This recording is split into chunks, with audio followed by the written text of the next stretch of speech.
Beliau mendedikasikan waktu, harta, bahkan jiwanya itu untuk mendakwahkan Quran ke pelosok-pelosok, bil khusus di negeri yang oleh Ibnu Batutah disebut sebagai Jaziratul Uryan. Jadi ekspedisi dakwah itu bukan tanpa desain, tetapi beliau sudah hadir di tengah kita, Masya Allah. Silakan San. Yang oleh Ibnu Batutah dipetakan Nusantara ini dari mulai timur sampai barat. Dari barat beliau menyebut ada negeri, ada pulau yang bergunung-gunung hijau, mengingatkan aku dengan negeri Andalusia. Maka beliau sebut pulau tersebut dengan nama Pulau Andalas. Kalau turun ke bawah ada pulau yang mayoritas penduduknya bertani, paling padat penduduknya, maka beliau sebut dengan Yawadi, Jawa Dwipa. Kalau ke timur lagi ada pulau-pulau yang setiap pulau punya raja, sumber rempah-rempah, masing-masing pulau punya sultannya, maka disebut dengan Jaziratul Muluk, Maluku dan sekitarnya. Kalau ke timur lagi ada pulau yang Ibnu Batutah menyebutnya penduduknya nyaris telanjang, disebut dengan Jaziratul Uryan. Nah, di negeri timur itulah kemudian kita hanya mengenal pakai koteka, terbelakang, tetapi mereka juga bagian dari umat Nabi Muhammad yang juga harus merasakan cahaya Al-Quran. Nah, hari ini kita bersama Ustadz Fadlan, beliau salah satu saksi sejarah bagaimana dakwah di negeri timur sana. Assalamualaikum Ustadz Fadlan. Boleh disapa dulu jamaah kita yang hari ini hadir. Assalamualaikum warahmatullahi wabarakatuh. Waalaikumsalam warahmatullahi wabarakatuh. Apa kabar semuanya? Sudah sarapan? Jawabnya masing-masing. Baik. Ustadz Fadlan, alhamdulillah terima kasih, jazakallah khair sudah hadir di Majelis Cinta Quran. Amin. Mudah-mudahan kehadiran antum sebagai pelecut semangat kita untuk makin bersemangat mendekat dengan Quran dan berjuang untuk Al-Quran. Sebenarnya Ustadz Fadlan, apa yang membuat Ustadz Fadlan menjadi seorang da'i di pelosok Papua sana? Gimana sejarahnya? Kok bisa? Yang pertama, saya mengambil ibro dari seorang ayahanda. Dia seorang guru ngaji, tapi juga guru agama. Pekerjaan pokok adalah guru agama, tetapi hari-harinya dari satu tempat ke tempat lain di sekitar wilayah itu untuk mengajarkan agama. Pergi pagi, nanti jam-jam 10-11 malam baru pulang. Dengan kendaraannya adalah sampan, perahu kecil. Sampan. Yang isinya Quran, lalu dia bawa ke tempat-tempat kampung-kampung lain di sekitar itu. Dan saya berpikir harus ada yang melanjutkan. Dari 8 keluarga, saya salah satunya dari mereka. Masya Allah. Sehingga selesai kuliah, pulang ke Irian, jurusan saya memang bertentangan. Jurusan apa Ustadz? Depok, Bekasi? Jadi sarjana ekonomi jurusan studi pembangunan. Oh ternyata ya. Sarjana ekonomi jurusan studi pembangunan. Nggak jauh-jauh dengan saya Ustadz. Saya juga mirip dengan Ustadz. Saya teknik mesin. Tapi saya pulang melamar jadi PNS. Oh jadi PNS? Oh sempat jadi PNS? Iya. Oh sempat jadi PNS. Pegawai Nabi SAW. Masya Allah. Masya Allah. Jadi da'i langsung. Alhamdulillah. Seluruh teman-teman sampai hari ini tidak percaya. Bahkan salah satu sahabat saya dari Direktur Utama BTN. Saya datang ceramah, dia pernah ingat ini orang pernah diusir di ruangan ini. Pernah diusir? Gimana ceritanya Ustaz? Maksudnya lagi kuliah? Bukan. Oh bukan. Hari mata kuliah pertama waktu itu adalah agama Islam. Oh pendidikan agama Islam. Kebetulan saya bermodal rambut keribo, hitam clean, orang gak percaya lah. Nah. Sehingga teman-teman diskusi, itu dari Irian pasti bukan Islam. Jadi begitu saya masuk, kebetulan saya duduk bagian tengah paling depan, dosen mengatakan yang merasa tidak beragama Islam silakan keluar karena hari ini adalah mata kuliah agama Islam. Saya tidak mungkin keluar. Tiba-tiba dosen berdiri dan mengusir saya dari ruangan. Keluar, kamu kan dari Irian Jaya kan? Saya baru tahu itu adalah saya. Oh jadi tadi yang disebut oleh dosen itu sebenarnya nunjuk sama antum. Tujuannya saya. Karena beliau sudah dapat informasi dari ketua kelas bahwa di ruangan itu ada orang Irian. Rambutnya kayak pohon beringin, hitam. Ya harus keluar pasti bukan Islam. Tapi karena setelah saya dosen mengusir saya tidak keluar, saya maju ke depan kelas dan saya bilang sama dosen, sebelum saya keluar saya minta dosen tolong jawab 3 pertanyaan saya. Ini nguji dosen berarti ya? Saya menguji dosen. Yang pertama saya tanya, apakah agama Islam itu hanya untuk orang Arab dan orang Bugis Makassar saja? Ataukah agama Islam itu rahmat untuk seluruh alam semesta? Pertanyaan kedua, siapakah sahabat Nabi rambutnya keriting, badannya hitam keling, suaranya merdu? Dan yang ketiga saya minta tolong bawa Quran keliling kami dalam ruangan itu. Saya ingin mendengar saudari saya yang cantik dan saudara saya yang ganteng membaca Al-Quran. Alhamdulillah dosen tidak menjawab pertanyaan pertama dan kedua. Langsung membawa Quran dimulai dari bangku urutan belakang. Sampai di depan Al-Quran sudah tiba di teman samping kanan saya. Setelah teman ini baca selesai, saya kira ini dosen kasih Quran. Ternyata tidak. Dia melewati muka saya dan menyerahkan Quran di samping.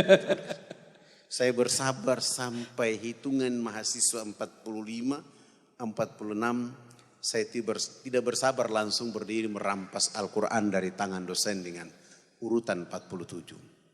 Subhanallah. Begitu saya buka Quran secara acak-acakan, surat yang diperlihatkan untuk saya baca adalah surat Al-Hasyr. Yang artinya pengusiran. Cocok berarti. Cocok. Saya baca 3 ayat terakhir selesai. Dosen menurut beliau bahwa dari 47 mahasiswa hanya ada 7 mahasiswa yang bisa membaca Al-Quran secara baik dan benar. Akhirnya saya minta kepada dosen, kalau begitu kasih saya waktu ceramah di ruangan ini. Saya angkat tema pertama itu adalah Al-Quranul Karim huda linnasi wa bayyinati minal huda wal furqan. Al-Quran itu bukan untuk orang mati. Orang mati sudah tuntas. Kecuali 3 hal. Anak soleh, amal jariah, ilmu yang bermanfaat. Tapi bagi yang hidup, Al-Quran harus menemaninya sepanjang hari. Apalagi mahasiswa. Saya ceramah waktu itu kurang lebih 1,5 jam. 1,5 jam. Selesai dosen mengatakan Alhamdulillah hari ini mata kuliah agama Islam sudah diajarkan dosen dari Irian. Allah. Alhamdulillah dapat rahmat, kulit hitam, keriting, bisa ngaji, hadiahnya tidak boleh ikut mata kuliah agama Islam, langsung lulus dengan nilai. Alhamdulillah, Masya Allah. Setelah lulus 2 bulan kemudian dia angkat jadi ketua MPM. MPM? Mahasiswa pencinta musola masjid. Oh, saya kira ya, singkatan-singkatannya banyak juga. Ini juga ada saat ini para laki-laki GGM. Apa itu GGM? Ganteng-ganteng mubazir. Mubazir. Sudah ganteng belum nikah soalnya. Kelompok orang merugi itu. Oh gitu, ya. Masya. Karena kita perlu kayak umat Islam di dunia. Amin. Walaupun hari ini Kristen sudah jumlahnya banyak tapi sebentar akan turun. Kenapa turun? Karena populasi umat Islam sedang berkembang hari. Betul. Bahkan Amerika sendiri, Eropa, Afrika, Pasifik, Australia sedang mengatakan bahwa dan memberi harapan, memberi harapan bahwa kebangkitan Islam dari dunia itu datang dari Indonesia. Amin, amin ya Rabbal Alamin. Pertama yang mereka menjadikan variabel karena penduduk muslim terbesar di dunia adalah Indonesia. 230 juta. Variabel kedua, masjid terbanyak di dunia juga ada di Indonesia. 800 ribu. 800 ribu masjid. Majelis taklim terbanyak di dunia juga ada di Indonesia. 16 ribu. Pondok pesantren terbanyak di dunia juga ada di Indonesia. 32 ribu. Majelis taklim terbanyak di dunia juga ada di Indonesia. 12 ribu. Bank-bank syariah yang ada di Indonesia, di dunia juga ada di Indonesia yang paling banyak. Walaupun jumlahnya baru 7, tapi sudah melebihi yang lain.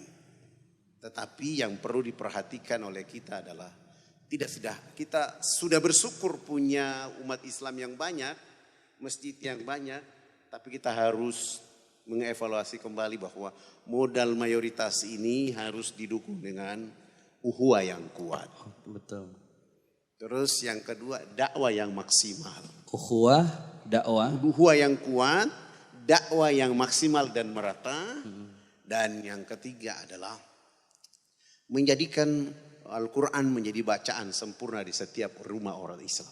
Masya Allah. 3 ya berarti. Ukhuwah, dakwah, Al-Quran. Baik.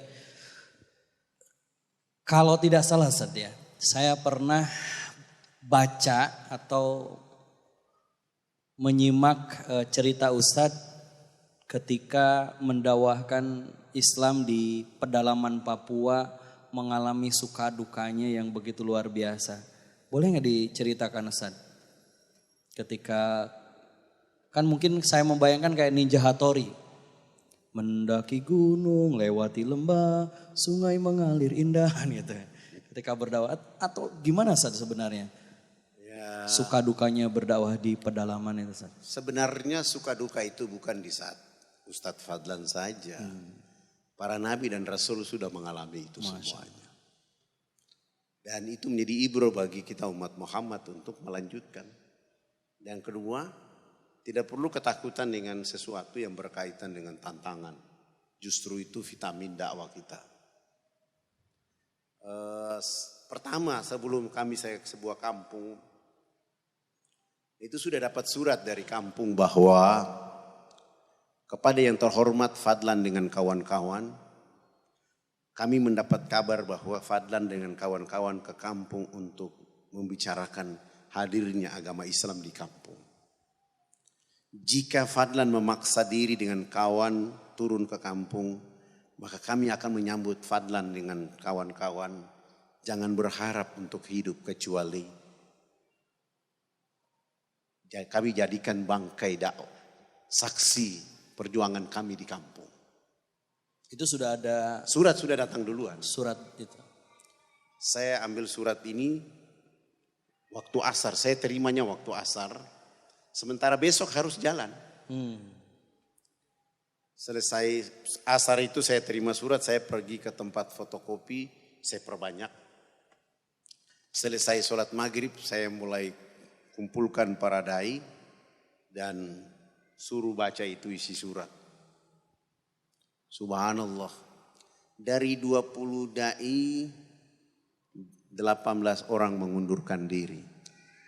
Dari 20 dai 18 mengundurkan diri. 12 mengundurkan diri. 12 mengundurkan diri. 12 mengundurkan diri. 8 yang siap mengikuti saya. Saya ingin mengaitkan, saya bilang ini baru surat dari manusia, kalian sudah ketakutan. Coba lihat surat dari Allah. Saya suruh buka surat As-Saff, surat 61, ayat 10, ayat 11. Ya ayyuhalladzina amanu hal adullukum ala tijaratin tunjikum min azabin alim. Wahai orang-orang beriman, maukah aku tunjukkan bisnis yang membuat kalian tidak akan pernah rugi. Tu'minuna billahi wa rasulihi wa tujahiduna fi sabilillah bi amwalikum wa anfusikum zalikum khairul lakum in kuntum ta'lamun. 12 orang tetap tidak mau ikut. 8 orang yang mengatakan ikut. Alhamdulillah besok pagi selesai sholat subuh, sarapan dan kami jalan. Kami jalan sudah naik di atas bukit, 1 hari sudah di atas bukit. Seorang lagi menghadap saya mengatakan, Pak Ustadz, saya ingat istri dengan anak saya mau pulang. Saya bilang, ente ini pelanggar surat At-Taubah ayat 24. Silakan pulang sana, gak usah ikut dakwah. Tinggal 7 orang menemani saya jadi 8 orang. Ketika kami sudah berjalan 2 hari, besok pagi mau turun bukit saya periksa 7 orang ini. Coba kalian takbir dulu lah. Dari mereka saya takbir mereka mengikuti. Allahu Akbar. Ini jiwa pejuang ini. Kami jalan sudah 1000 meter belum ada tanda apa-apa. Kami jalan lagi 1000 meter. Dari 1000 meter masuk ke 500 meter. Saya mulai suruh mereka takbir. Takbir Allahu Akbar. Lalu saya mengeluarkan wasiat. Nanti kalau kita sampai di sana ketemu mereka. Kalau saya yang terbunuh duluan. Selamatkanlah diri kalian. Biar dakwah akan hidup. Saya akan jadi saksi bahwa pernah ada dakwah datang ke sini. Teman-teman menangis. Tidak, kami harus mati bersama Ustadz. Enggak boleh. Kalian harus melanjutkan dakwah Rasulullah ini. Akhirnya kami jalan. Jalan 300 meter belum ada tanda. Tiba-tiba udah maju 200 meter. Subhanallah, di sana sudah ada kepala suku dengan warga masyarakat. Berdiri dengan panah dan tombak. Kita begitu melangkah maju, kepala suku dia mulai angkat panah.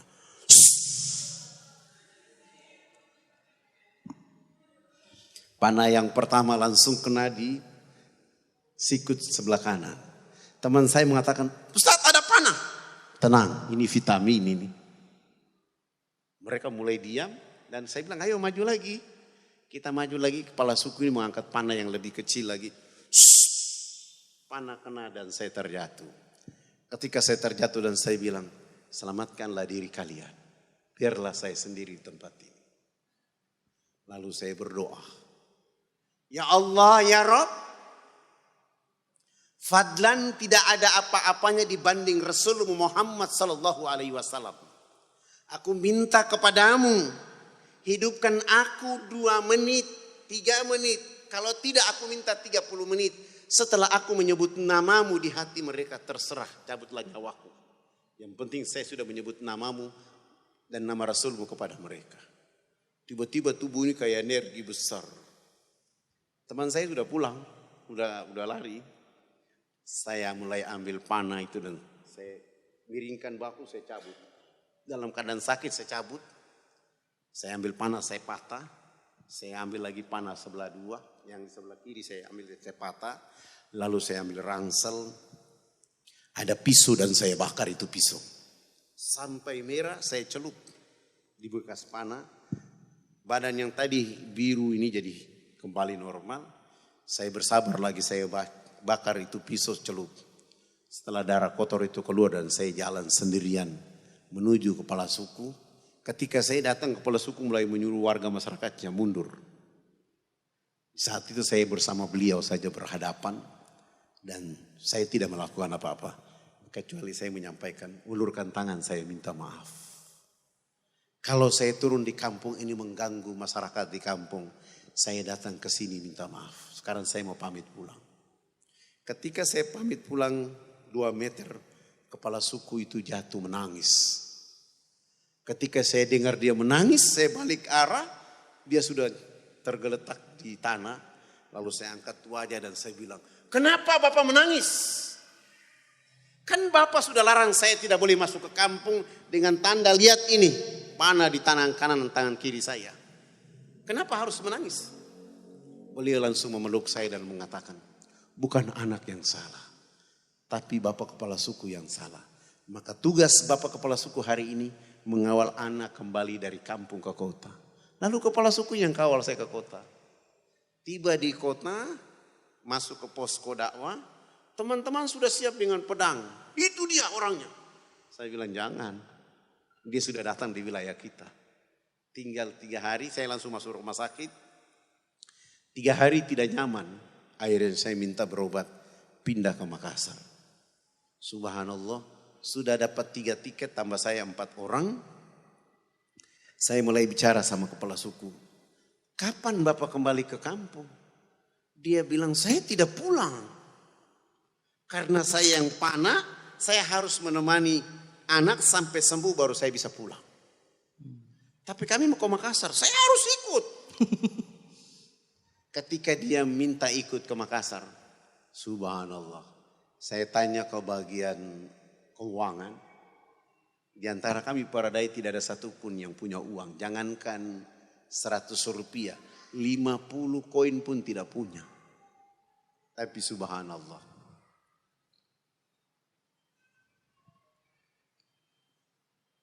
Tiba-tiba 3 menit kemudian, saya sampai hari ini tidak tahu apakah itu manusia atau malaikat, walau.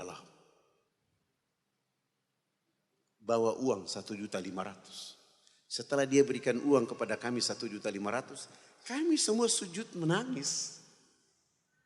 Benar firman-Mu Allah, fa inna ma'al usri yusran. Inna ma'al usri yusran. In tansurullah yansurukum wa yusabit aqdamakum. Janjimu benar. Lalu kami ambil uang 1.500.000 langsung beli tiket dan terbang. Tiba di Makassar berobat selama 3 bulan. Sembuh. Teman-teman suruh saya isi acara di Makassar. Waktu duhur tiba saya bilang, Bapak kepala suku keluar dulu. Kami sholat dulu baru nanti Bapak masuk. Apa kata kepala suku? Saya harus sholat. Saya bilang tidak. Bapak belum belajar Islam, belum bisa sholat. Jadi selama di Makassar dia tidak masuk Islam. Tapi begitu kami pulang dari Makassar, teman-teman di Makassar sudah menyiapkan sabun, sampo, pakaian layak pakai. Bahkan ada pengusaha yang menyediakan 2 mesin lampu, kami bawa pulang. Sampai di kampung, dia tanya, ini bantuan untuk siapa? Saya jawab, Bapak kepala suku, ini tanda terima kasih dari orang Islam karena Bapak sudah datang ke kampung mereka. Silakan bawa pulang. Dia pulang sendiri. 2 minggu kemudian dia bawa 39 pemuda turun ke posko dan membawa bantuan yang kami bawa itu. Terus dia suruh orang bahwa masyarakat di kampung merindukan saya harus balik ke kampung. 1 minggu kemudian saya datang dengan wartawan TVRI, Astro TV, TV Hijrah Malaysia, dan kamera kami ada 6. Kami naik, besok pagi tiba dan begitu kami datang, kami sudah tidak lagi disambut dengan panah dan tombak, tapi mereka menyambut dengan tarian-tarian adat. Begitu kami tiba di lapangan, kepala suku bicara bahwa harusnya saya sudah dibunuh oleh mereka. Tapi ternyata mereka menjaga saya seperti orang tua mereka sendiri. Dan hari ini tidak ada kalimat lain, kemenangan sudah hadir di kehidupan kita. Kemenangan itu datang, maka tidak ada jawaban lain kecuali kita masuk ke dalam agama anak-anak ini. Lalu saya didorong naik di atas panggung, lalu disuruh membimbing mereka mengucapkan 2 kalimat syahadat. Tapi begitu saya naik di atas panggung, saya bilang, ikuti kata-kata saya. Lalu mereka semua arah wajahnya dalam keadaan telanjang, tertinggal itu melihat ke saya dan saya bilang, Asyhadu an la ilaha illallah. Seluruh pohon-pohon yang ada di lapangan itu semuanya menunduk, menyaksikan saudara-saudara kita dalam kondisi itu syahadat. Dan begitu saya mengatakan, wa asyhadu anna Muhammadar Rasulullah, pohon itu kembali berdiri tegak. Kami semua menangis melihat kemuliaan Allah terhadap situasi yang terjadi di saat itu. Dan setelah mereka mengatakan tidak ada Tuhan selain Allah, Muhammad Rasulullah utusan Allah, lalu mereka semua lari pegang pohon itu melihat apa yang membuat dia jatuh. Kepala sukunya mengatakan disitulah kemuliaan Islam. Lalu kami dikumpulkan kembali di lapangan. Mereka mengatakan seluruh binatang-binatang yang ada di kampung ini dikumpulkan. lalu digali sumur, dimasukkan ke dalam dan mereka minta kami ganti dengan proyek kambing. Pemberdayaan kambing, peternakan kambing dan sapi di tempat mereka. Subhanallah, hari ini mereka berenergi, hitam, keriting tetapi mendalami Islam dari waktu ke waktu. Bahkan ketika kami bikin program bersama Antum, bersama Cinta Quran beberapa tahun yang lalu, kita bawa Quran, satu rumah satu Quran. Anaknya baca Quran, ayahnya menunggu terlalu lama, akhirnya dia berkelahi dengan anaknya. Gara-gara dia tidak baca Quran, tidak menunggu lama membaca Quran. Akhirnya saya bilang sama Fatih Karim, tidak bisa, harus program satu orang satu Quran. Masya Allah. Kita punya banyak Quran tapi nggak dibaca. Di aplikasi ada aplikasi Qurannya. Udah dibuka, udah dibaca, baru satu halaman, belum satu halaman, baru satu ayat, ada notifikasi WA masuk. Dibuka WA-nya, Ustaz. Allahu Akbar. Baik, Allahu Akbar. Saya nggak bisa banyak berkata-kata lagi. Ketika antum dan teman-teman mendakwahkan Quran di pelosok sana, Ustaz, ada nggak peristiwa yang paling antum nggak bisa terlupakan ketika perjalanan dakwah selain yang tadi, Ustaz? Ada nggak yang lain? Kalau kita biasa lakukan di tempat-tempat lain di Indonesia, termasuk di Irian, khususnya di perkotaan. Kalau pembagian sembako orang berebutan. Bahkan ada orang yang sampai bisa menginjak-injak orang hanya karena sembako.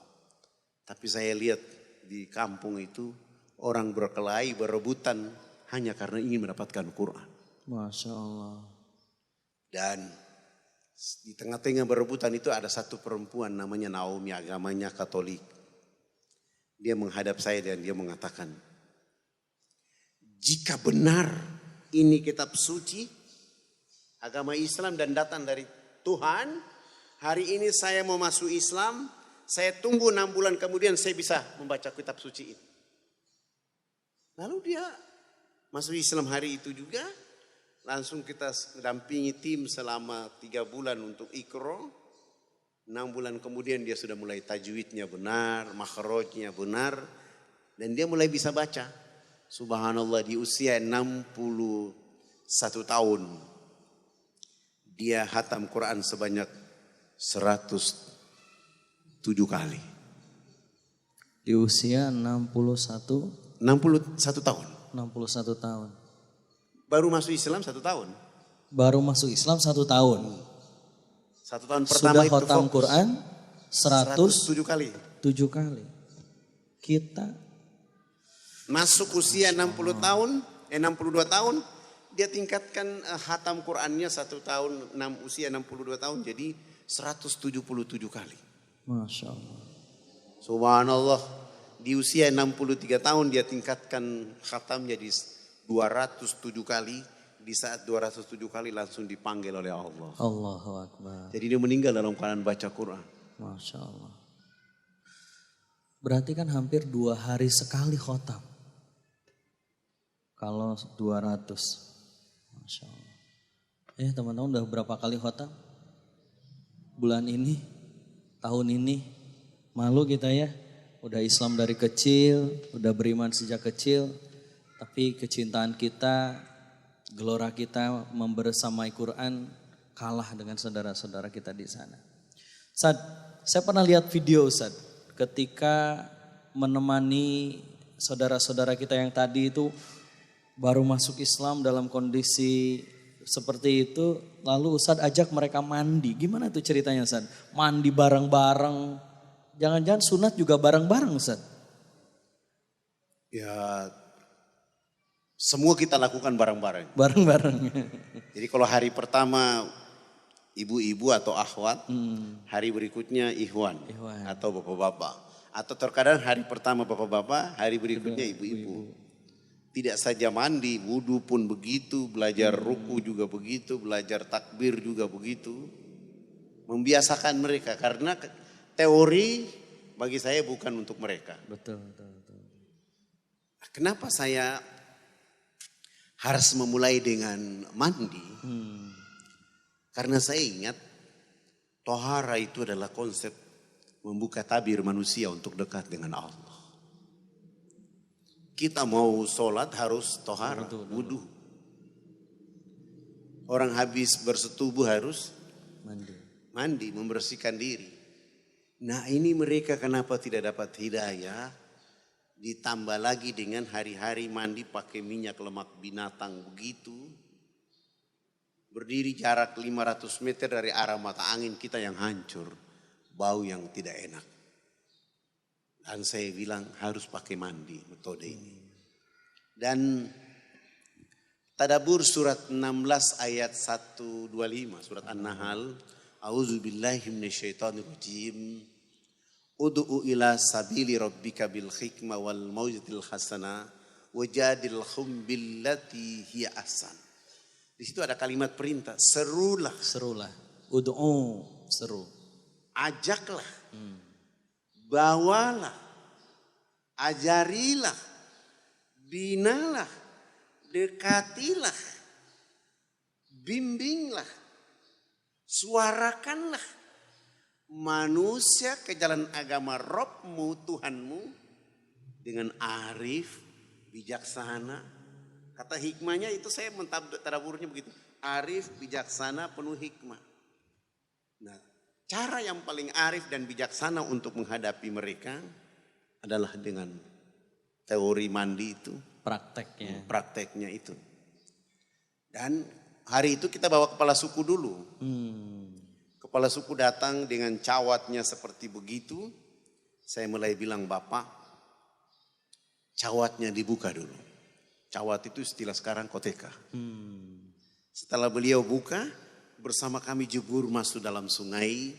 Sesudah itu naik, saya mulai bilang sama teman-teman dai, antum berdiri depan dengan sabun, sampo, odol, sikat gigi. Saya di belakang mereka dan kepala suku di samping kanan saya. Lalu saya ambil satu sabun, saya buka kulitnya, dosnya, lalu saya serahkan dan saya bilang, Bapak kepala suku ikut gerakan kami. Begitu kami gosok sabun di sebelah kanan, dia pun mengikutinya dengan sempurna. Kami gosok sabun di sebelah kiri, beliau pun mengikutinya. Sampai tubuh ini sudah penuh dengan busa sabun, saya ambil sabun dari tangan kepala suku, saya ganti dengan sampo 1 botol. Rambut jenis ini kalau belum kena air dengan sampo, itu rambut tenang-tenang saja. Lalu kepala suku dia siram sampo di rambut, dia keramas. Rambut keribu keriting itu dia mekar kayak bunga yang berkembang. Sehingga busa sampo itu makin tinggi. Makin tinggi jatuh kena hidung kepala suku. Kepala suku ini mencium bau harum dari sampo langsung pergi. Tidak mau lagi bilas dengan air. Begitu dia jalan, para dai mengatakan, Bapak kepala suku harus disiram dengan air. Kepala suku mengatakan, tidak anak, ini wangi. Rupanya selama hidupnya baru pertama mencium bau harum. 6 hari berturut-turut mandi tidak pernah bilas dengan air. Di hari ke-6 kami kembali lagi jebur dalam sungai. Naik sama-sama gosok sampo, sabun. Kami yang lain jebur dalam sungai untuk bilas. Ini kepala suku naik, pasang cawat dan berjalan. Kelihatan busa berjalan kayak kuntilanak. Kena matahari itu busa sampo kering, busa sabun pun kering.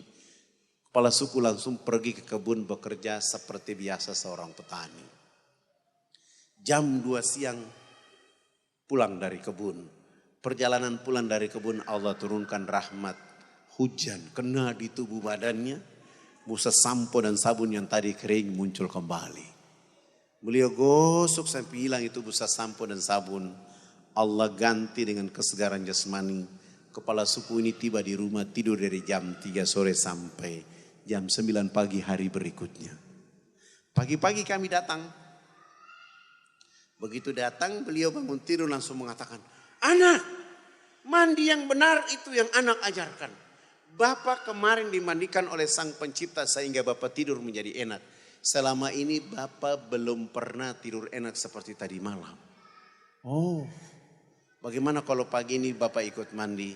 Dengan senang hati beliau ikut kami ke sungai, mandi, resmi bilas, naik beliau tidur dari jam 10 pagi sampai jam 3 sore hari itu. Setelah bangun tidur, baru terbuka kecerdasan, pencerahan, langsung kampanye kepada warga adat beliau.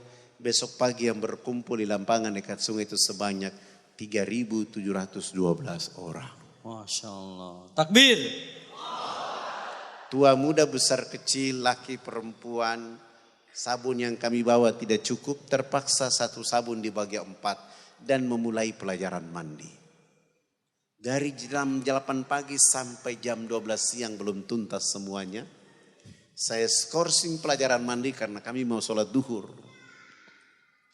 1 minggu sebelumnya kami sudah buat panggung karena di kampung sana tidak bisa sholat di atas tanah, tidak bisa sholat di atas permukaan bumi. Karena babi sangat banyak. Saya lapor di kepala suku yang sudah mandi jangan pulang. Yang belum mandi juga jangan pulang. Nanti selesai sholat kami akan melanjutkan pelajaran mandi. Begitu kami naik di atas panggung. Yang sudah mandi maupun yang belum mandi mereka dulu di bawah panggung. Salah satu dai dia qomat dan saya takbir. Allahu Akbar. Teman-teman saya yang lain pun ikut takbir. Begitu kami takbir yang sudah mandi maupun yang belum mandi yang dulu di bawah panggung itu. Semuanya serentak berdiri berputar keliling panggung solat dengan berlawanan arah jarum jam. Mereka tawaf seakan-akan kami itu Ka'bah. Apa yang dilakukan oleh mereka? Ternyata berputar keliling panggung solat dengan berlawanan arah jarum jam itu untuk memperhatikan gerakan-gerakan solat duhur yang kami lakukan. Begitu tahiyat akhir saya salam ke kanan dan ke kiri. Assalamualaikum warahmatullahi. Assalamualaikum warahmatullahi. Kepala suku besar itu langsung loncatnya di atas panggung sholat di depan muka saya. Dan langsung mengajukan pertanyaan. Anak, kenapa anak dengan teman-teman berdiri dan angkat tangan dan mulutnya bicara-bicara? Itu maksudnya apa? Saya bilang dalam hati saya, subhanallah baru mandi cerdas begini. Saya jawab, Bapak kepala suku dan mama-mama dan masyarakat, kami ini agama kami Islam. Dalam agama kami diperintahkan Tuhan Allah Sang Pencipta dalam satu hari 5 kali menghadapnya di saat dan waktu yang ditentukan. Tadi kami berdiri mengangkat tangan itu artinya kami menyerahkan sepenuhnya kami punya jiwa. Kami punya raga dan kehidupan kepada Tuhan Allah. Yang kami bicara-bicara itu adalah Allah Maha Besar. Jiwa dan raga dan kehidupan kami kecil sehingga tangan kiri kami ini malu menutup dada kami. Tangan kanan kami pun malu menutup tangan kiri dan dada. Terserah Allah. Mau menghukum kami terserah. Mau memberi kami hadiah terserah. Karena kami sudah menyerahkan sepenuhnya jiwa, raga dan kehidupan kami kepada Tuhan Allah. Kepala suku ketika mendengar peristiwa ini langsung mengatakan, mendengar jawaban saya langsung mengatakan, wow, ini agama yang benar. Saya bilang, ya Bapak mengatakan itu kami sudah Islam. Tapi kenapa sesudah itu anak dengan teman-teman bongko badan? Apa artinya bongko badan? Kenapa ruku? Saya jawab kami bongkok badan itu supaya melihat di bumi ada fasilitas yang diberikan oleh Tuhan Allah kepada manusia berupa tanah, pasir, batu, air, hewan, tumbuhan. Silahkan dinikmati, dipelihara, dilindungi karena masih ada manusia berikutnya. Beliau mengatakan, ini agama yang benar. Ya menurut Bapak kami sudah Islam. Tapi kenapa sesudah itu anak dengan teman-teman tunduk mencium papan, apalagi artinya? Kenapa sujud? Saya jawab kami tunduk mencium papan pertanda kami menangis atas dosa, kejahatan, maksiat yang kami lakukan di bumi. Dan kenapa kami lakukan itu? Sebentar kami mati, kami punya kulit, daging, darah, tulang akan dilebur menjadi tanah. Sebelum dilebur menjadi tanah kami menyatukan kepala, telapak tangan, lutut dan kaki menangis minta ampun kepada Dia Allah yang Maha Tinggi. Lalu beliau mengatakan, Tapi kenapa sesudah itu anak dengan teman-teman lihat ke sebelah kanan mulutnya bicara-bicara, lihat ke sebelah kiri masih bicara-bicara. Salam dia bilang bicara-bicara. Saya jawab, kalau tadi kami mengangkat tangan adalah menyerahkan sepenuhnya jiwa raga kami bongkok badan untuk melihat fasilitas yang diberikan oleh Allah. Sesudah itu minta ampun, selesai minta ampun, kami lihat ke sebelah kanan kalau di tempat ini belum ada orang yang tahu berpakaian. Tugas kami mencari pakaian menutup tubuh badannya. Ada yang belum tahu mandi, tugas kami mengajarkan mereka bisa mandi. Ada yang lapar, tugas kami mencari makan. Sesudah itu melihat ke sebelah kiri, kalau di tempat ini belum ada orang yang mengenal Allah dan Rasulnya, kami hadir di sini memperkenalkan Allah dan Rasulnya. Begitu mendengar penjelasan saya langsung kepala suku mengatakan, kalau begitu jangan kamu di atas panggung, kami ini disuruh turun duduk bergabung dengan masyarakat di bawah. Mereka tua-tua adat dan kepala-kepala suku naik di atas panggung menggantikan kami. Bukan sholat tapi rapat adat membahas kehadiran kami di sana. Setelah rapat adat selesai, kepala sukunya berdiri menyampaikan pengumuman buat kami semua di lapangan. Hari ini kita senang karena anak-anak sudah datang di kampung mengajarkan agama yang benar. Dalam rapat adat kami sepakat bahwa kami di kampung ini semua masuk ke dalam agama anak-anak ini. Begitu mendengar kalimat itu, kami langsung sujud syukur, menangis karena kami tidak bawa apa-apa kecuali sabun, sampo, odol, sikat gigi dan nama Allah dan nama Rasulnya. Lalu saya naik di atas itu, membimbing saudara-saudara kita dalam suasana seperti itu. Subhanallah.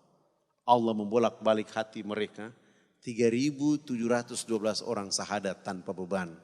Kecuali mereka menyebut nama Allah dan Rasul Muhammad SAW. Ketika mereka mengatakan asyhadu an la ilaha illallah dan saya menangis di saat itu. Ya Allah, mereka dalam keadaan telanjang. Mereka dalam keadaan tertinggal, terbelakang. Dakwah tiba di negeri mereka. Dakwah sampai di hati mereka. Lindungi mereka. Jaga mereka agar agama di tempat ini berkembang sesuai dengan hidayah dan petunjuk dari Engkau. 3.712 orang pun tanpa beban kecuali menyebut nama Allah dan nama Rasul Muhammad SAW. Setelah syahadat, program berikut yang harus kami lakukan di situ adalah mengganti nama-nama mereka. Yang nama Markus kami ganti nama dengan Zainal Abidin. Yang nama Paulus kami ganti nama dengan nama Tajuddin. Yang nama Wilhelmus kami ganti dengan nama Abu Bakar Imran. Dan itu nama-nama yang paling cocok untuk saudara kita syahadat di sana. Sangat lucu kalau dia syahadat rambutnya keriting hitam. Lalu dipanggil Kang Cecep. Gak cocok. Coba ada orang Irian hitam lewat dipanggil Kang Cecep. Gak cocok. Atau diganti nama dengan Suroso. Juga tidak cocok. Tapi Zainal Abidin, Abu Musa, Ibrahim. Nama-nama yang cocok untuk mereka. Setelah mengganti nama-nama mereka. Program berikut yang kami lakukan adalah melaksanakan hitanan massal mulai dari umur 7 bulan sampai umur 63 tahun. Alhamdulillah, itu pun kami lakukan bekerja sama dengan ayahanda, sahabat, teman kami, Letnan Kolonel Dr. Mulia Tarmizi dari Angkatan Laut. Sesudah itu dihitan, beliau mengatakan harus kita kasih tahu Pak Harto.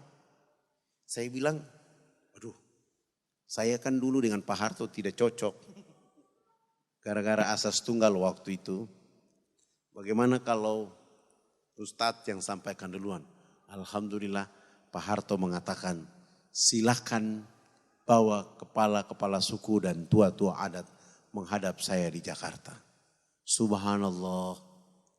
Kepala-kepala suku dan tua-tua adat ini sudah pakai celana panjang. Mereka sudah pakai kemeja, bahkan sudah pakai jas. Tapi belum bisa pakai sepatu. Karena ukuran kakinya rata-rata nomor 47. Tidak ada jenis sepatu itu. Terpaksa kami menggunakan sendal jepit kelebihan tumit. Terbang. Di atas pesawat seluruh orang mengatakan, enggak salah, jas pakai sendal. Saya bilang tenang, ini lagi dakwah. Tiba di Makassar, saya bawa mereka melihat ada jeda 6 jam kami terbang. Saya lihat beliau, bawa mereka lihat pembangunan di kota Makassar. Sesudah itu kembali ke airport dan terbang ke Jakarta. Menuju Wisma Haji Jalan Jaksa Jakarta Pusat. Istirahat, pagi-pagi bangun, pakaian. Setelah mereka sarapan, mandi dan mengantar mereka ke istana. Begitu kami datang ke istana, Pak Harto melalui protokol mengatakan, pertemuan pagi ini ditunda jadi sore hari. Tempatnya bukan di istana tapi di rumahnya. Jalan Cendana. Kami balik lagi. Kembali ke Wisma Haji. Makan siang, sholat duhur, istirahat. Selesai itu bangun sholat asar dan mengantar tua-tua adat menghadap Presiden Soeharto di sana. Subhanallah.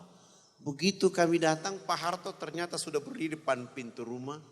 Dengan senyum ciri khasnya itu melambaikan tangan. Salaman dengan tua-tua adat. Salaman selesai dibawa masuk ke dalam ruang tamu. Di dalam sudah ada minum, sudah ada kue disuruh makan oleh Pak Harto, minum. Sambil makan minum Pak Harto mengatakan, harus ada kepala suku yang bicara konferensi pers.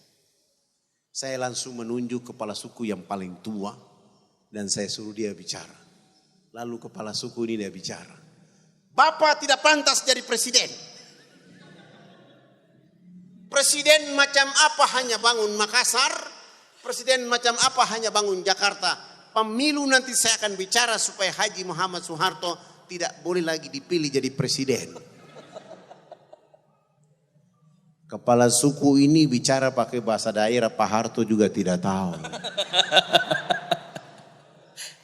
Tapi saya perhatikan Pak Harto senyum dan tertawa kecil. Selesai tertawa kecil Pak Harto mengatakan, diterjemahkan. Tidak mungkin lah saya menerjemahkan seperti itu. Itu tidak mungkin. Tapi saya mengambil makna perjalanan dan saya bilang sama Presiden Soeharto, Bapak Presiden yang terhormat, hari ini kepala-kepala suku dan tua-tua adat sungguh bahagia bisa bertemu dengan Bapak Presiden. Dan kepala suku besar tadi mengatakan Haji Muhammad Soeharto layak jadi Bapak Pembangunan Nasional. Antara tafsir dan terjemahan memang berbeda. Tapi inilah bahasa dakwah. Begitu Pak Harto mendengar kalimat ini langsung menelpon Menteri Agama. Kepala-kepala suku itu diberangkatkan haji pada tahun itu juga. Allah. Dengan cara itu pun Pak Harto minta kepada Menteri Agama agar tiap tahun 75 orang kepala suku pergi haji melalui jalur dakwah yang dilakukan oleh Ustadz Fadlan melalui AFKN. Dan Pak Harto menyumbang 1000 karung pakaian, 600 karton sabun, 600 karton sampo, 600 karton odol sikat gigi. Pak Harto pun menyumbang 28 masjid kepada warga yang syahadat. Dan Pak Harto membuat program nasional ABRI masuk desa dengan membangun 917 unit rumah layak huni untuk saudara kita yang syahadat. Hari ini Pak Harto sudah tidak ada tetapi jejak dakwah dan kebangsaannya terjaga sampai hari ini. Masya Allah. Amin. Masya Allah. Gak ada apa-apanya Bu ya. Selama ini mungkin kita merasa ujian hidup paling berat. Curhat di Facebook, di Instagram, matahari terbit sudah difoto. Bukan mentari terbit yang membuat hidup ini indah. Tetapi bersama siapa saat mentari itu terbit. Itu yang membuat hidupku indah. Pakai hashtag bahagia itu sederhana. Jauh kita itu ya, jauh. Baik, teman-teman sekalian, karena banyak sekali kisah dari beliau yang mudah-mudahan ini menjadi penyemangat kita untuk terus mengantarkan cahaya Al-Quran kepada mereka. Sebelum kita lanjutkan Ustaz Fadlan, karena tadi berkisah tentang dakwah di sana begitu luar biasa. Kadang kita sering merasa, oh ya jumlah kita banyak gitu kan. 2 miliar gitu loh. Kita lupa bahwa 5 miliarnya belum mengenal Allah. 5 miliarnya belum kenal dengan Quran. 5 miliarnya kalaupun mereka tahu tentang Islam mungkin tahunya juga keliru. Sehingga Jadi begini negatif. Ustadz, kita harus luruskan. Betul. Mengapa 5 miliar Allah memanggil mereka dengan kalimat orang-orang kafir? Karena dakwah belum menyentuh mereka. Betul. Maka tugas kita Tugas menyampaikan. kita, betul. Dia nggak boleh mendapatkan nama itu. Dan dia tidak boleh mendapatkan nama orang kafir. Maka gerakan umat Islam hanya 2. Dakwah kepada mereka dan kepada umat Islam agar kualitasnya naik. Gak boleh ganti kafir dengan non muslim. Justru itu membuat kita makin tidak enak. Iya. Mereka manusia, jangan dilecehkan dengan kata non muslim. Gak boleh. Dia memang dipanggil Allah dengan cara itu supaya energi kafir itu menjadi semangat bagi umat Islam untuk mendakwahi. merubah dia. Udu'u ila tadi supaya dia beriman. Betul. Kalau dia sudah beriman, kewajiban kita terlepas. Masya Allah. Gitu. Jadi ada kewajiban yang masih besar untuk kita terus perjuangkan. Sehingga yang 5 miliar tadi bisa mengenal Allah, bisa mengenal Rasulullah, dan bisa mendapatkan cahaya Al-Quran. Tidak saja itu, dia harus mengenal Allah, dia harus bahagia dan selamat hanya bersama Allah. Betul, Masya Allah. Baik, yang sering menjadi persoalan adalah kita punya penyakit yang berat, Ustaz. I don't care, Ustaz. Ya, ini Itu dia. Seolah-olah bahwa saya udah soleh, sudah bisa sholat, saya sudah bisa ikut pengajian, saya sudah pakai hijab, saya sudah belajar Islam, lalu dia berhenti sampai di situ, tidak peduli dengan saudara-saudara kita yang masih banyak membutuhkan uluran-uluran tangan kita. Program di sana apa saja Ustaz yang bisa kita sampaikan ke teman-teman di sini? Akhir-akhir ini selain kita melakukan proses pengenalan Quran dengan metode cepat, kita juga melakukan pemberdayaan ekonomi di mana potensi-potensi di desa, di kampung itu dihirupkan. Bahkan hari ini saya membawa salah satu produk kopi. Tapi jadi minyak wangi. Kopi jadi minyak wangi. Kopi kita rubah jadi aromaterapi. Nanti bisa Bapak Ibu melihat bagaimana harum. Aromanya ya, baik. Dan itu kita rubah, itu salah satu contoh kecil. Ada juga produk-produk lain, tapi kita juga melatih bagaimana yang akhwat ini bisa menjadi orang yang membuat rambut rebonding. Karena pengalaman rebonding dulu, saya membawa salah satu perempuan namanya Yakomina, dibawa ke Jawa Timur. Dia tinggal di sana selama 3 tahun 6 bulan, kerjanya hanya ngaji masuk salon. Ngaji masuk salon. Ngaji masuk salon. Saya hitung 3 tahun 6 bulan itu menghabiskan biaya salon 23.775.000. Rambut keribu itu kami rebonding kasih lurus. Badan yang tadi ada lemak-lemak itu ada dilulur jadi hitam manis. Begitu dia pakai gamis dan jilbab bergo, Ustadz Firman mengatakan, Ustadz, orang Irian itu kalau dipoles mirip-mirip orang Yaman ya. Saya bilang ya kalau antum mau menikah ya silakan lapor. Dan subhanallah 5 hari kemudian Ustadz Firman menikah dengan perempuan Yakomina yang kami ganti nama dengan Khadijah. Masya Allah. Setelah menikah kita bawa pulang. Saya bilang haram hukumnya yang menikah perempuan Irian tinggal di Jawa. Harus bantu dakwah ke Irian. Begitu naik kapal sudah tiba ke lokasi 5 hari kemudian. Saya mulai berpikir. Kalau jalan kaki ke kampungnya si Khadijah 12 hari. Keringat 12 hari itu kan membuat dia bisa kembali ke habitatnya. Akhirnya saya bilang jangan. Biarlah kita rawat kecantikan 3 tahun 6 bulan ini jadi baiklah. Dengan metode la haula wa la quwata illa menghadap Allah sepanjang hari. Alhamdulillah hari ke-53 dari kami berdoa. Allah menjawab dengan teman-teman angkatan udara mau ke sana. Saya lapor dan kami boleh ikut. Begitu naik, tapi sebelum berangkat saya sudah bilang sama suaminya, yang besok berdakwah adalah istri antum. Bukan saya, bukan antum. Karena kita sudah gagal.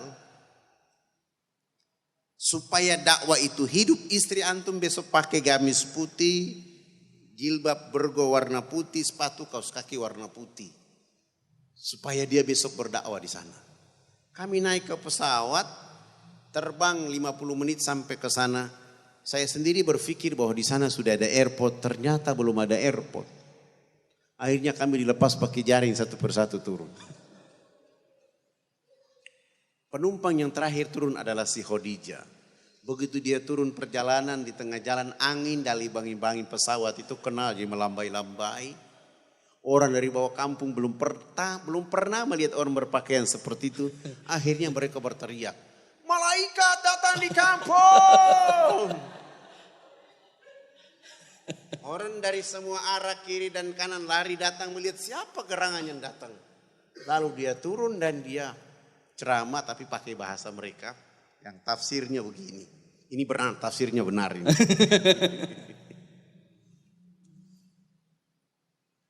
3 tahun 6 bulan saya telah pergi meninggalkan kampung. Mereka membuat saya menjadi manusia yang benar-benar beradab menjadi manusia. Hari ini saya bisa bicara seperti ini. Saya bisa berubah seperti ini. Karena peradaban Islam telah membuat saya menjadi manusia. Maka saya tidak boleh tinggal di kampung mereka. Saya harus datang ke sini menceritakan peradaban ini. Begitu dia ceramah, ada satu perempuan mengatakan, hai Yakomina, kami bersedia masuk Islam hari ini. Tetapi kami juga cantik seperti kau. Suaminya mulai bilang, Ustadz, niat begini kira-kira di tengah hutan ini salon mana yang mau datang? Saya bilang urusan salon urusan saya, bukan urusan antum. Yang penting mereka sudah ada niat. Lalu saya ke Makassar, jalan kaki ke kota, ke Makassar, silaturahmi seperti begini. Dari beberapa masjid dapat uang 35 juta. 15 juta saya mulai pergi pakai untuk belanja beras, alat kencur, beras kencur, alat rebonding, bibir merah, bedak, apa semua saya beli. Lalu ada uang, masih ada sisa uang, saya bilang,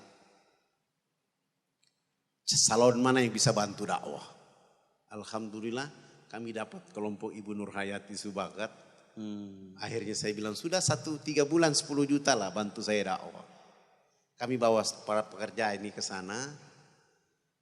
Tidak langsung dakwah. Kami buat rumah-rumah kecil dulu. Rumah yang pertama isinya cermin, yang kedua isinya tanah liat, yang ketiga air, sabun, sampo, odor sikat gigi, keempat pekerja salon, kelima pekerja salon, keenam, ketujuh, kedelapan pekerja salon, kesembilan ruang pas, ruang ganti, ke-10 cermin. Nah, ibu-ibu ini kan belum pernah melihat wajah. Namanya orang di kampung, belum pernah melihat wajahnya di cermin. Kami pagi-pagi itu buat antrean panjang, saya mulai panggil ibu yang pertama, dia masuk. Begitu dia buka horden, dia lihat wajah cermin, dia lari keluar ketakutan dan dia berteriak. Di dalam ada setan. Hah? Pagi-pagi begini ada setan. Saya bilang, coba ibu sini ibu. Ibu tolong bilang ciri-ciri setan bagaimana. Saya buka kain ini, dia lihat saya dari dalam. Oh, itu wajah ibu, bukan setan. Kalau ibu tidak percaya silakan di sini. Saya buka itu horden, angkat tangan. Tangan siapa? Tangan saya. Itu ibu, bukan setan. Pindah ke bilik kedua, tohara 6 kali. Bilik ketiga air, sabun, sampo. Lalu mereka dibersihkan. Subhanallah, sampai bilik ke-8 keluar langsung pakai pakaian, gamis, rambut masih jabrik. Lihat di cermin, akhirnya mereka ganti rambut dengan jilbab besar. Lalu mereka tengok cermin ke-10. 662 perempuan syahadat karena Allah dan Rasul. Masya Allah. Allahu Akbar. Alhamdulillahirrahmanirrahim. Baik, teman-teman sekalian, saya mengajak untuk yuk bareng-bareng kita sampaikan cahaya hidayah itu kepada saudara-saudara kita yang ada di sana. Nah, oleh karena itu saya mengajak Bapak Ibu, teman-teman sekalian yang ingin membantu program kita, program Ustadz Fadlan di sana, insya Allah panitia sudah menyiapkan formnya. Silahkan yang mau berkomitmen untuk memberikan wakafnya, infaknya, silahkan. Baik, Teman-teman sekalian, mudah-mudahan apa yang kita bahas memberikan inspirasi kepada kita bahwa kita pun mudah-mudahan Allah takdirkan menjadi para penjaga Al-Quran. Amin ya Allah. Yang menjaga cahaya Al-Quran senantiasa ada di muka bumi ini dan bisa sampai kepada sahabat-sahabat kita, saudara-saudara kita, hamba-hamba Allah yang hari ini juga sedang merindukan mereka bisa hidup bersama dengan Al-Quran. Kita tidak boleh mencukupkan diri merasa sudah puas dengan apa yang hari ini kita lakukan, tetapi kita harus terus melakukan perbaikan demi perbaikan bahwa PR kita masih banyak, PR kita masih besar dan insya Allah dengan PR itu akan menghadirkan tahdiah pengorbanan kita, perjuangan kita dan dengan perjuangan pengorbanan kita insya Allah ada ujian. Maka dengan ujian itu kita nggak usah khawatir karena Allah menjanjikan balasan yang indah. Ketika ada ditanya kenapa sih baca Quran itu kok berat, kenapa berdakwah itu berat, kenapa beramal soleh itu berat, tinggal cukup menjawab bahwa karena balasannya sangat indah. Sehingga hanya orang tertentu yang dia siap mengorbankan waktunya, hartanya, jiwa raganya untuk mengabdi kepada Allah sehingga mendapatkan balasan surga. Baik, sebagai penutup Ustaz mungkin ada pesan-pesan buat sahabat kita. Yang pertama,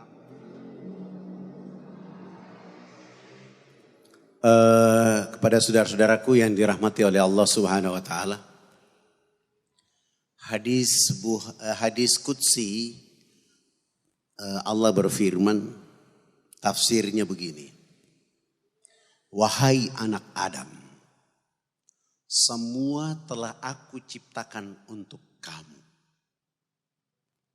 Dan aku menciptakan dirimu untukku. Mengapa kamu terlalu sibuk mengurus yang aku ciptakan untuk kamu, lalu kamu melupakan tugasmu untukku? Wahai hamba-hambaku, kalian semua dalam keadaan telanjang jika tidak aku beri pakaian. Sebab itu mintalah pakaian dariku. Wahai hamba-hambaku, kalian semuanya dalam keadaan kehausan jika tidak aku beri minum. Sebab itu mintalah minum dariku.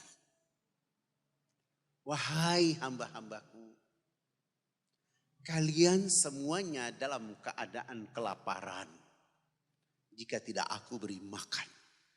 Sebab itu mintalah makan dariku. Wahai hamba-hambaku, kalian semuanya dalam keadaan kegelapan jika tidak aku beri penerangan. Sebab itu mintalah penerangan dariku.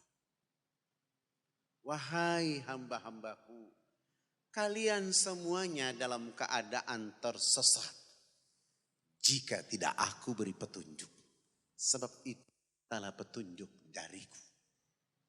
Kalian jin dan manusia, sejak aku menciptakan alam semesta sampai aku hancurkan alam semesta, tidak ada satupun kalian jin dan manusia yang mau beriman kepadaku. Itu tidak akan pernah mengurangi kekayaan dan kekuasaanku. Dan seandainya kalian jin dan manusia semuanya beriman kepadaku, sejak aku menciptakan alam semesta sampai aku kiamatkan alam semesta, itu tidak akan pernah menambah kekayaan dan kekuasaan. Kalian aku dengan permohonan yang banyak, aku kabulkan permohonan kalian satu persatu. Itu tidak akan pernah mengurangi kekayaan dan kekuasaan. Mau tahu kekuasaanku? Ambillah satu batang jarum. Pergilah kalian ke samudera air laut yang luas. Celupkan batang jarum itu ke dalam samudera air laut yang luas. Sesudah itu angkat itu batang jarum. Lihatlah di batang jarum itu ada bekas-bekas air laut. Sungguh air lautku tidak akan pernah berkurang sedikit pun. Itulah kekayaan dan kekuasaanku. Apa tadabur dari hadis qudsi ini? 2 terminal. Lakukanlah sesuatu di atas muka bumi ini karena lezatnya iman. Seseorang dengan lezatnya iman dia kemana-mana dia hidup happy, bahagia. Tenang, damai, semangat. Tidak lemah, tidak mengantuk, tidak mengeluh. Karena Allah berhenti di Allah. Mulai dari Allah, berhenti di Allah. Mulai dari Allah, berhenti karena Allah. Lezatnya iman. Lezatnya iman saja tidak cukup. Dia harus memiliki terminal yang kedua adalah manisnya ibadah. Lezatnya ibadah dan manisnya ibadah adalah energi tertinggi dari seorang hamba untuk menjemput kebaikan dari langit. Lezatnya iman dan manisnya ibadah adalah kurir kehidupan manusia untuk menjemput dan menggoyang al-aras al-azim. Sehingga Allah malu mengirim malaikatnya untuk melihat siapa yang merasakan lezatnya iman dan manisnya ibadah.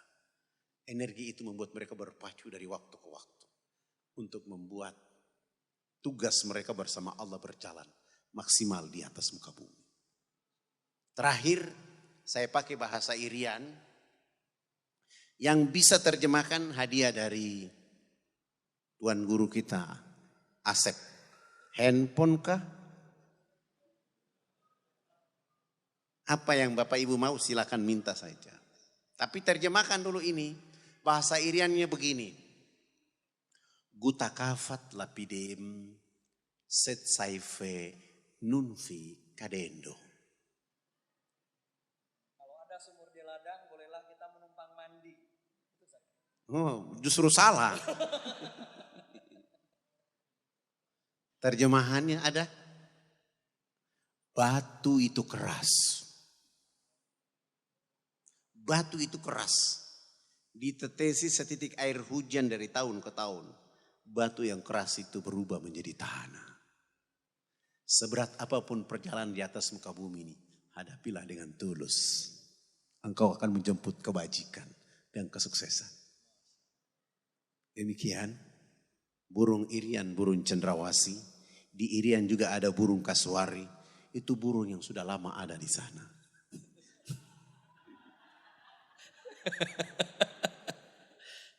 Saya juga punya.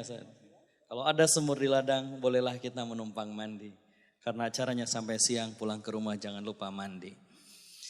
Baik teman-teman sekalian, alhamdulillah terima kasih. Jazakallah khair Ustaz Fadlan atas inspirasinya. Mudah-mudahan ini semakin menjadi pengingat kita bahwa kita tidak bisa sendirian, kita berukhuwah. Dan salah satu bentuk ukhuwah adalah kita ingat, kita bantu saudara-saudara kita yang hari ini sedang menunggu cahaya Al-Quran, sedang menunggu cahaya hidayah, sehingga mereka pun bisa beribadah sebagaimana kita beribadah.